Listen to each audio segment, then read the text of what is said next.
നമസ്കാരം, കലാകൗമുദി ഓൺലൈനിലേക്ക് സ്വാഗതം. മുഖ്യമന്ത്രി പിണറായി വിജയൻ ലീഗ് നേതൃത്വവുമായി ബന്ധപ്പെട്ടോ? ലീഗ് നേതാക്കളെ പിണറായി ഗൾഫിൽ വെച്ച് ഫോണിൽ വിളിച്ചോ? ഇത്തരത്തിലുള്ള ചില സൂചനകൾ, ചില വാർത്തകളാണ് പല ഭാഗത്തു നിന്നും ഇപ്പോൾ പുറത്തേക്ക് വരുന്നത്. പിണറായി വിജയൻ്റെ ഗൾഫ് സന്ദർശനം കഴിഞ്ഞ ആഴ്ച നടന്നിരുന്നു. ഒമാൻ അടക്കമുള്ള രാജ്യങ്ങളിൽ മുഖ്യമന്ത്രി സന്ദർശിച്ചിരുന്നു. ഈ സമയത്ത് അദ്ദേഹം ഗൾഫിലെ മുസ്ലിം ലീഗുമായി വളരെ അടുപ്പമുള്ള ചില പ്രമുഖരെ കണ്ട് സംസാരിച്ചുവെന്നും ചില ലീഗ് നേതാക്കളെ അദ്ദേഹം വ്യക്തിപരമായി തന്നെ വിളിച്ചുവെന്നുമുള്ള ചില സൂചനകളും വാർത്തകളുമാണ് ഇപ്പോൾ പല കേന്ദ്രങ്ങളിൽ നിന്നും പുറത്തു വരുന്നത്. എന്തുകൊണ്ടാണ് മുഖ്യമന്ത്രി പിണറായി വിജയൻ ലീഗ് നേതാക്കളുമായി ബന്ധപ്പെട്ടത്? ലീഗ് നേതാക്കളുമായി അദ്ദേഹം ബന്ധപ്പെട്ടു എന്ന് മനസ്സിലാക്കിക്കൊണ്ടാണോ CPI നേതൃത്വം ഇപ്പോൾ ചില കടുത്ത നിലപാടുകളിലേക്ക് കടക്കുന്നത്? PM ശ്രീ പദ്ധതിയുടെ പേരിൽ CPI നേതൃത്വവും മന്ത്രിമാരും വലിയ ശക്തമായ ചില നിലപാടുകൾ എടുക്കുകയും CPMനെ ചെറിയൊരു പ്രതിസന്ധിയിലേക്ക് തള്ളിവിടുകയും ചെയ്തിട്ടുണ്ട്.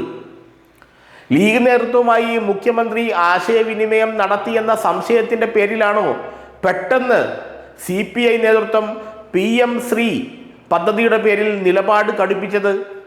തങ്ങളെ മൂലക്കിരുത്താൻ പിണറായി വിജയൻ ശ്രമിക്കുന്നുണ്ടെങ്കിൽ അത് അങ്ങനെ വിട്ടുകൊടുക്കണ്ട എന്നുള്ള നിലപാട് CPI നേതാക്കൾക്ക് ഉണ്ടത്രേ. അതുകൊണ്ടാണ് അവർ ഈ വിഷയത്തിൽ കടുത്ത നിലപാട് കൈക്കൊണ്ടത്. സാധാരണ ഇമാതിരിയുള്ള വിഷയങ്ങളിലെല്ലാം CPM എന്ത് നിലപാടെടുക്കുന്നോ അതേ നിലപാട് തന്നെയായിരിക്കും CPI നേതൃത്വത്തിനും.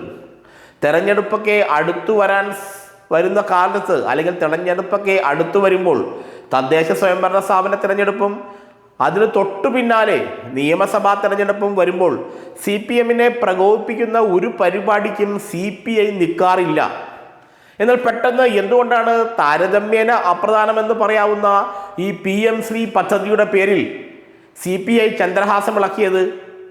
അതും മറ്റൊന്നും കൊണ്ടല്ല, ലീഗ് നേതൃത്വവുമായി പിണറായി ചില രഹസ്യ സംഭാഷണങ്ങൾ നടത്തിയെന്ന തിരിച്ചറിവിലൂടെയാണ്. കോൺഗ്രസിനും ഈ വിവരം അറിയാം. കോൺഗ്രസ് നേതൃത്വവും ഈ വിവരം മനസ്സിലാക്കിയിട്ടുണ്ട്. ലീഗ് നേതൃത്വം വഴി തന്നെ അവർ ഇത് അറിഞ്ഞിട്ടുമുണ്ട്. എന്നാൽ കോൺഗ്രസ് നേതൃത്വം കാഴ്ചക്കാരായി മിണ്ടാതെ മാറി നിൽക്കുകയാണ്.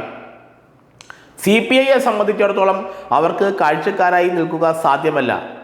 2026 നിയമസഭാ തെരഞ്ഞെടുപ്പിന് ശേഷം ഇനി എങ്ങാൻ മുസ്ലിം ലീഗ് LDFിലേക്ക് വന്നാൽ ഏറ്റവും അധികം പ്രസക്തി നഷ്ടപ്പെടാൻ പോകുന്ന പാർട്ടി CPI ആണ്.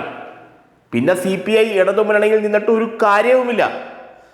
അതുകൊണ്ട് തന്നെ CPMും അല്ലെങ്കിൽ പിണറായി വിജയനും ലീഗ് നേതൃത്വവുമായുള്ള ഏത് തരം സംഭാഷണങ്ങളും ഭയത്തോടെയും സംശയത്തോടെയുമായിരിക്കും CPI നേതൃത്വം വീക്ഷിക്കുക. അതുതന്നെയാണ് ഇവിടെ സംഭവിച്ചത്. അപ്പോഴാണ് ഒരു PM ശ്രീ പദ്ധതിയിൽ കയറി പിടിക്കാനുള്ള ഒരു അവസരം കിട്ടിയത്. അത് നന്നായിട്ടൊന്ന് CPMനെ ഉലയ്ക്കുകയും ചെയ്തു. ലീഗ് നേതൃത്വവുമായി, അല്ലെങ്കിൽ ലീഗിനെ 2026 ശേഷം ഇടതുമുന്നണിയിലേക്ക് കൊണ്ടുവരുന്നൊരു നീക്കം പിണറായി വിജയൻ നടത്തുമോ എന്നുള്ള ഭയം CPIക്ക് നന്നായുണ്ട്. അതിന് തടയിടുക, ഇനി അഥവാ അത് നടന്നാൽ തന്നെ മറ്റു മാർഗങ്ങൾ അവലംബിക്കുക, ഇതിനൊക്കെ വേണ്ടിയിട്ടുള്ള ടെസ്റ്റ് ഡോസാണ് ഈ PM ശ്രീ പദ്ധതിയുമായി ബന്ധപ്പെട്ട ഇപ്പോഴുള്ള ഈ വിവാദമെന്നാണ് പല CPI നേതാക്കളും രഹസ്യമായി പറയുന്നത്.